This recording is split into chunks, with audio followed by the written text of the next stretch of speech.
How to Land on a Comet, presented by Science at NASA. Generally speaking, space missions fall into one of three categories: difficult, more difficult, and ridiculously difficult. Flybys are difficult. A spaceship travels hundreds of millions of miles through the dark void of space, pinpoints a distant planet or moon, and flies past it at 20 to 30,000 miles per hour, snapping pictures furiously during an achingly brief encounter. Going into orbit is more difficult. Instead of flying past its target, the approaching spaceship brakes, changing its velocity by just the right amount to circle the planet. One wrong move and the spacecraft bounces off, becoming an unintended meteor. Landing is ridiculously difficult. Just play NASA's 7 Minutes of Terror video. Watching Curiosity parachute, retro-rocket, and sky crane its way to the surface of Mars rarely fails to produce goosebumps.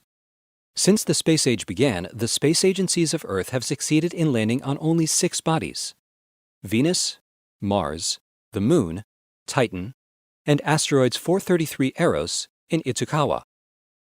In a move that could set a new standard for difficulty, the European Space Agency is about to add a 7th member to the list. On November 12th, ESA's Rosetta spacecraft will drop a lander named Philae onto the surface of Comet 67P Churyumov-Gerasimenko. How hard is this landing? Asks Art Chmielewski, the U.S. Rosetta project manager at JPL. Consider this.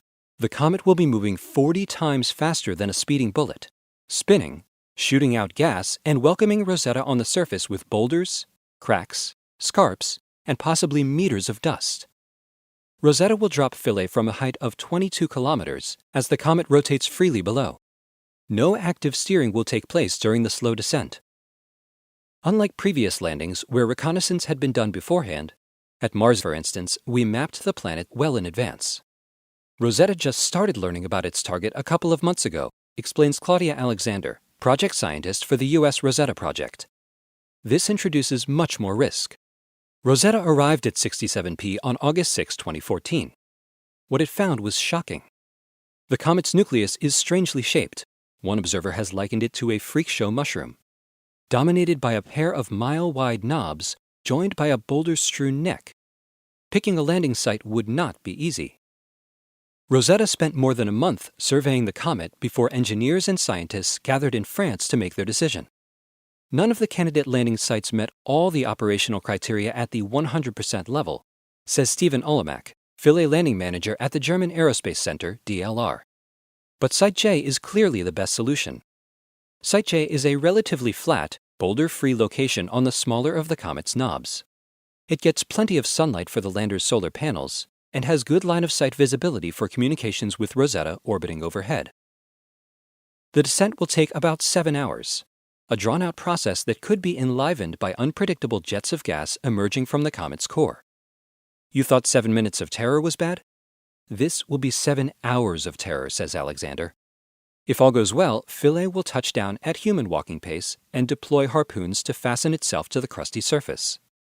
A suite of 10 sensors on the lander, including a drill for sample collection and an acoustic sounder to probe the comet's subsurface structure, can then begin an unprecedented study of a comet at point-blank range. A comet is unlike any other planetary body that we've attempted to land on, says Alexander. Getting Philae down successfully will be an incredible achievement for humankind. Let the descent begin. For more news about ridiculously difficult space missions, stay tuned to science.nasa.gov.